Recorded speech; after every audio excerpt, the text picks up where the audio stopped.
Hello, friends.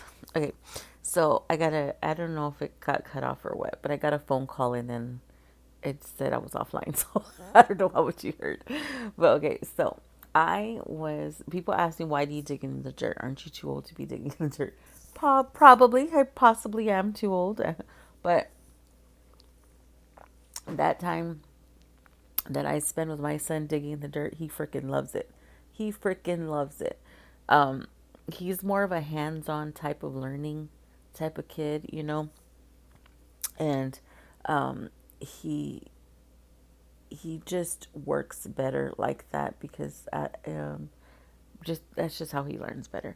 And so when we moved into this house, my neighbor told me that this house was a hoarder house, that people used to, the guy, it was a single guy, he had a lot of stuff in this house, like a lot. So when we moved in, under the first layer of grass was it, like grass was growing around the the junk that was in the yard. Like it was growing around.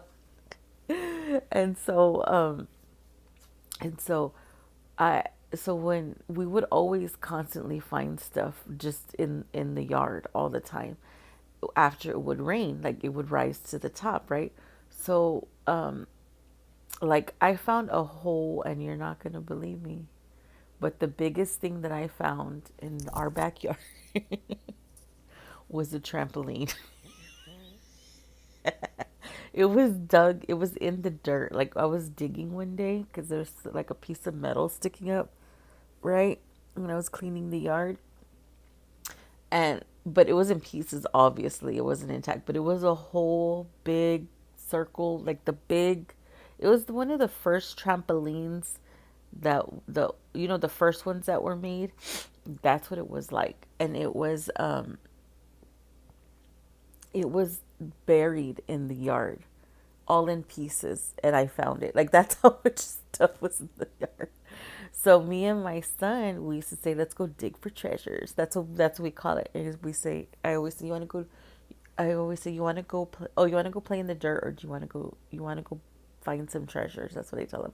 But anyways, that time right there is like the best time that he ever has because he loves like insects. He likes bugs. He likes all that stuff.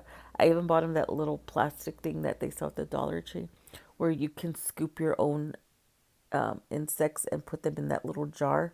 And it has like air holes and everything. Oh my gosh, I bought that like I don't know how many times. And we always catch stuff with that.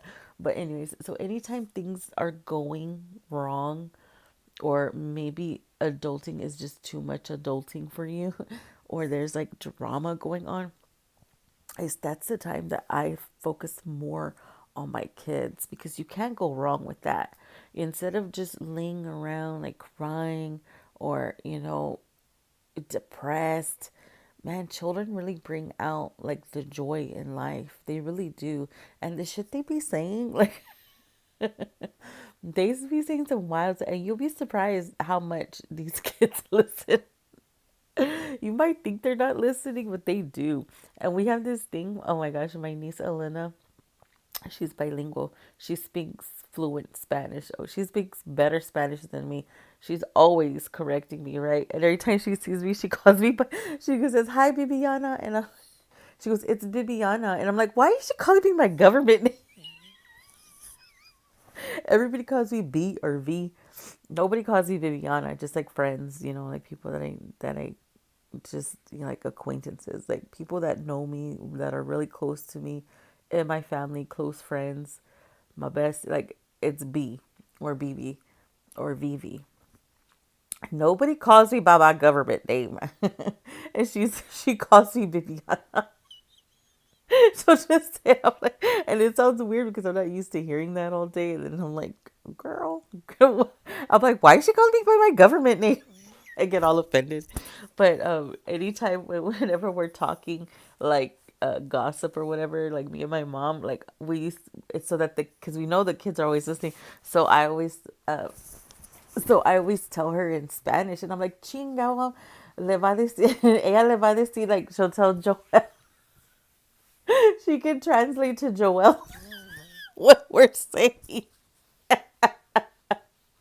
I'm like, we're gonna have to learn another language because she's gonna be telling the kids what we're saying. I go, we can't even talk a gusto. But yeah, so I usually hang out with the kids anytime we're at family functions, and like, two people that don't get along are gonna be there.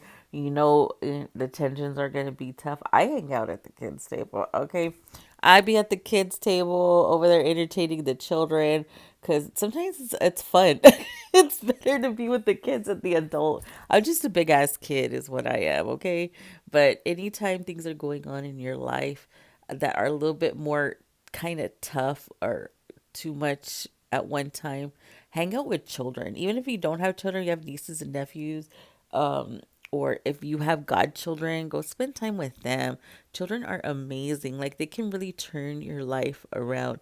And that's why I titled my other video, which I don't know if it's going to upload, was I know they say not to do this, but since you have, not to have children to solve your problems, but my children have really, really helped me. Both of them have helped me in life, mature, because they're depending on me. Like, our children are depending on us. And anytime things get too tough, hang out with some kids, And my daughter, she's an adult, but we watch a lot of movies. Like, I don't know how many movies we watched this year. And that was so soothing for me because I love watching movies, and so does she. Like, we watch a lot of movies in this house. And when I didn't have anybody really, like, she was there, for me. And I really appreciate her for that. Like, she knows, and then she always picks the movies that kind of go with what the hell I'm going through. And it gives me a life lesson. Like, she's very gifted like that. Like, she can kind of tell what I'm going through. And but yeah, so anytime things get a little too tough, just hang out with your kids. Find kids. Now, I didn't say kidnap kids. If you don't have any kids, go borrow some. And you will be amazed at how they can turn your mood around. And they keep you high vibing, because that's a perfect way to stay high vibing, is to stay around children. And then if it's like if you're going through a lot, maybe for like several, I don't know, it's going to be a long process. Like, if like the next couple weeks are going to be tough, make spe- make specific plans, to be with them, and plan it out that way, like, and this is on top of your normal time that you spend with your kids, so I'm just saying, if all else fails, just chill with your kids. Okay, I'm just saying. You'll benefit from it, and they'll benefit from it. So how you doing? Okay, all right, I'm gonna let you go because I was extra chatty today. Hopefully that first video uploads, but there was a part 1, and then this is the part 2. Y'all have a good day. Bye bye.